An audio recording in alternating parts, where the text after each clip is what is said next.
Lana, thank you so much for joining this conversation. Women from Silicon Valley, you're actually my first interview, so I massively appreciate it. Thank you so much. It's great to be here, and I really appreciate being on the call.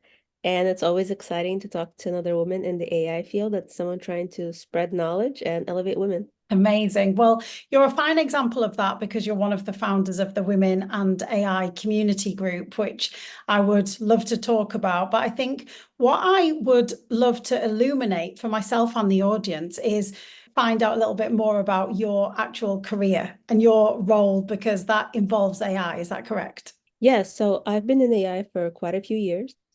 Started off with algorithms and working in different marketplaces, and then moved on to different companies that do emails.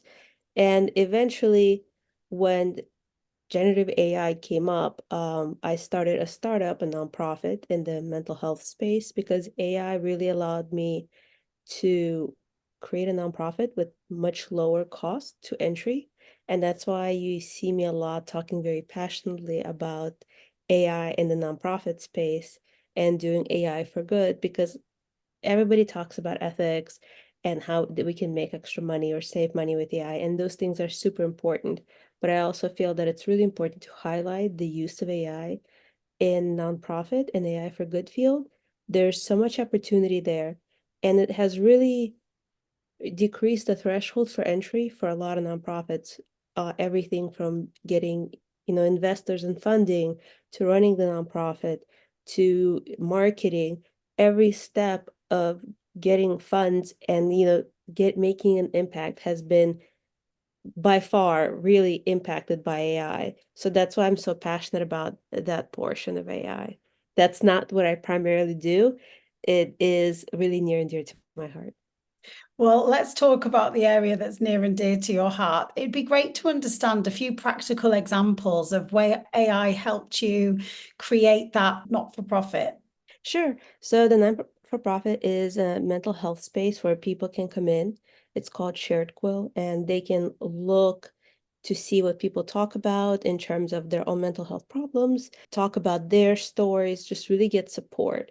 And the issue we were seeing originally with this nonprofit was how can we do it in a way where if someone says something nasty to someone back, I cannot afford a call center anywhere that would monitor every response. And so this is where the struggle sort of started of how can I afford to do this nonprofit without having huge initial investment financially. And being able to use AI to review, making sure everything that's get published is in the positive light. It's not using any foul language. It's not being, and no one's being bullied on the side. That really cleans the content, exponentially. So using it to make sure the content you have on your site is the content you want on your site. And in most cases, it'll be images for different companies or moderating what people are saying. This can all not be done with AI. I was able to do it 2 years ago almost when it first came out.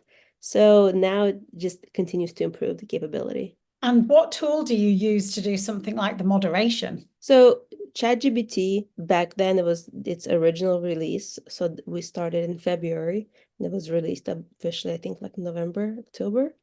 So that is what we used to do the moderation. And so was that direct with OpenAI, or is that Yes. something that, yes, so you actually worked with OpenAI to Mhm. develop a service for moderation? I didn't develop the service, but the beauty about AI is you don't have to develop a service first. You can use it with using APIs in any way you see fit. So I didn't necessarily create a service to moderate. It was just part of what we created to make this company successful. Awesome. Now, you're obviously from a technical background, so you know about the term API and you know how to integrate AI to speed up and do a lot of these things for Mhm. you. What is your education background and how did you then choose the AI field? So my education, believe it or not, I started pre-med and then at some point during university, I decided to switch to business. I would actually say I'm not that technical. For me, what really drives me is product development. So I've been in product development for about 20 years, and I can tell you that is I'd rather be nowhere else. I absolutely love product development. if you ask me what I want to be 10 years, 20 years from now, it's that. So for me, I understand technicalities and I'm technical enough, but I'm by far not your engineer. And my passion really lies in solving problems and building out amazing solutions. And it just happened to be a lot of AI solutions in the last few years.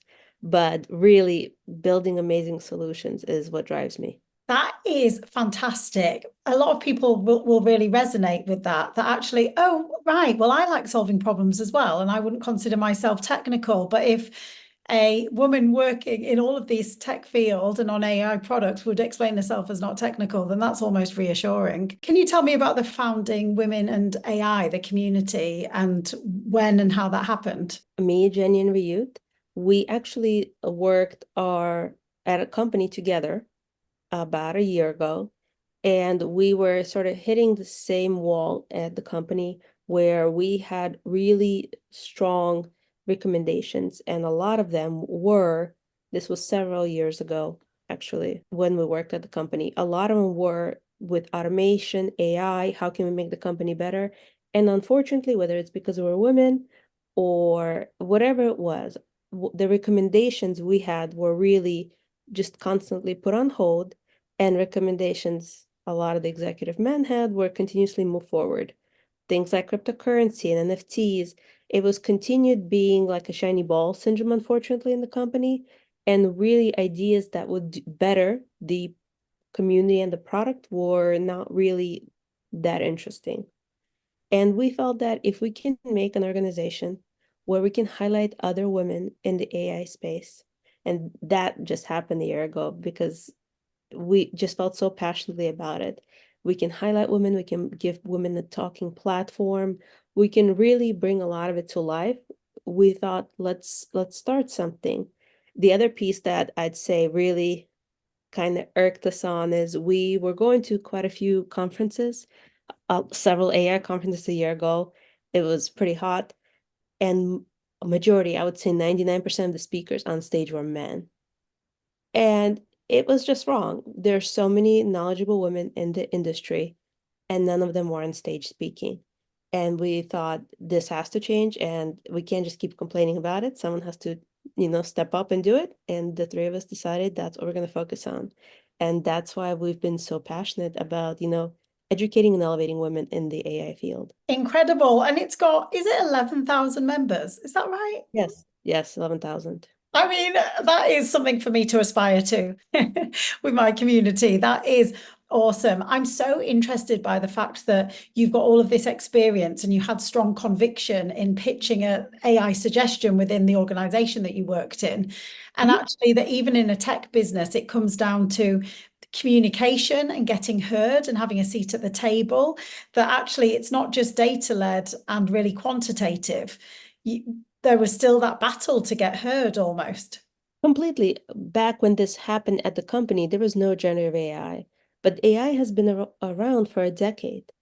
And so having to push a boulder up a hill and prove that this technology is extremely useful, we can use it for, A, B, and C within the organization, just never landed. And like you said, it wasn't the numbers because I'm very data driven. I had all the numbers. I had complete ROI breakdown. It was Over prepared. You see, that's the thing. over That's prepared always, always. yeah. Exactly. I feel like as women, that's the unfortunate part. We have to be over prepared. We can't just sort of get there and speak on it. We have to show more than others, unfortunately, how prepared we are and have facts, have data, and yeah, and it was still not received. And like you said, you need a seat at the table. You need to be in the circle, whatever it is. And that's why we feel like we then as women should just support each other and have this amazing community where we can elevate each other. A lot of the members in our community have spoken on panels now. We try to recommend them on different speaking engagements. We really are trying to have like educational opportunities, just a way to really elevate women. What I see in the AI field is, although AI has been around for a while, generative AI is considerably new. And we now have a real chance to start from the same running line. Like it's equal footing as of pretty much 2 years ago. So let's not be left behind. Let's start running together. Let's make sure we don't fall behind ever again on anything. High five. Brilliant. You've got me motivated to join in on that mission. And what would your guidance be to women who don't work in tech, who really are motivated by what you've just said and don't want to be left behind, are willing to put some time and effort into it?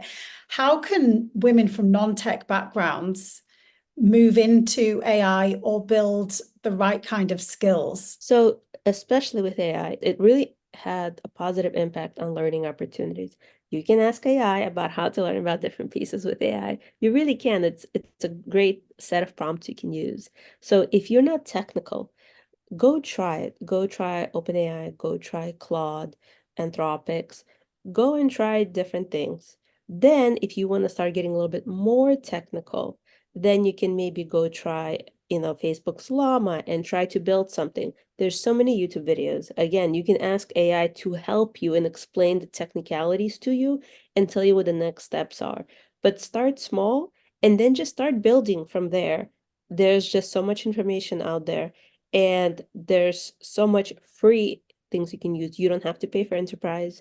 You don't necessarily have to pay for Claude, although it's nice when you do. Start free, work your way up, try to build your own algorithm a little bit later, and then do everything else in between. And I'm also thinking that that's actually your journey to some extent as well, because you were already had the skills and experience and then got to the point of building your own startup because you understood AI and you also were motivated to do something different. Yes, it really became, like I said, solving a problem. The problem was this was a nonprofit. This was not going to be sort of the main piece I work on. I do have a full-time job. I work on many things, but I felt passionate about something to want to invest my time in it. And so then how do you do that? And I needed a way to save time and money, and that was the easiest solution. And we looked at a lot of different solutions, and that was the best solution. It's very motivating. I think anyone listening to this often harbors a passion that they wish that they'd created their own thing. And Mhm. I think it's a really good point that you make to say AI kind of removes those barriers. So I think that can create some inspiration to actually build something. My final question was when you said about the male dominance in AI and yet the rapid expansion of your community. Obviously, women are now speaking on panels and things. What impact are you hoping to see in the near and medium future with your community in the tech industry? We're already seeing a lot of the impact. You log on to a conference, you look at a conference panel, there's a lot of women. The conferences at which we speak, we are not the only women speaking. We always recommend people from our community. We recently have spoken at MIA conference. We're speaking at different conferences. And so we're already seeing the impact where women are ahead of the game. They are, on the platform. And then what we're also want to accomplish is just to have a larger community. Sort of have your hive, have women support each other. If you look on our LinkedIn page, we have like social Saturdays where we have questions and women chat and they respond. And then a lot of women will jump on and just want to share an experience, or they'll jump on and like sort of want to validate someone's story. And it's really powerful. It's hard to do anything by yourself, but when you have such a huge community behind you, really our community is very like rah, rah, rah. We are behind you. We are extremely happy when someone succeeds. You post something, we try to comment, we try to, bring light to it. It makes you want to do it. Whereas before, some people may have felt, a certain way about public speaking. They see a lot of other women now doing it. It's something they also can do. So it really just sort of motivates and provides more opportunities. Incredible. And you might not be getting the recognition you deserve in your job. So then if your community is buoying you up, then that it motivates you and gives you that encouragement that you might need to pursue. Exactly. We have so many talented women in our community. And you speak with them, and you're like, you should be on a panel somewhere. You should really be having these discussions. And sometimes they're not comfortable with public speaking. Sometimes they feel like they're not as knowledgeable, which is crazy. I mean, these women are so smart. This is why we had our own event that you attended, Women in AI. We had the event at Google. Some of our speakers, like they were insane at some amazing companies. We had Salesforce, we had Nvidia, Microsoft, like it's who's who. And they're amazing. And a lot of these women have had limited speaking opportunities or speaking engagements. To also have a room full of other women watching them be successful, talk about it, well, we hope it really inspires them to sort of do the same thing because they definitely can. And I took so much away from those speakers. So it's insane to me that they might not have been experienced speakers because they educated us. And if they at the same time got to practice public speaking, what a win-win. They're amazing. They're absolutely amazing. So anytime we get a chance to elevate women in the AI field, we're so excited about it. Well, thank you for elevating women and just demonstrating how to do it so supportively. I run a community in Sydney and would love one of you to visit, or all three of you, or all 11,000 of you. So, I let's. was there a few years ago. I wish I met you then. I know, yeah. Well, you don't just need one trip. Thank you so much. It's been great to just get a little snapshot of your story. And so thank you for sharing that with us. Thank you so much.